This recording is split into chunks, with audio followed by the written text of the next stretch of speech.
मैं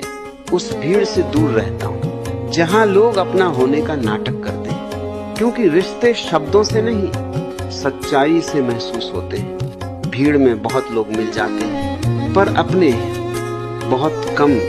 और जहाँ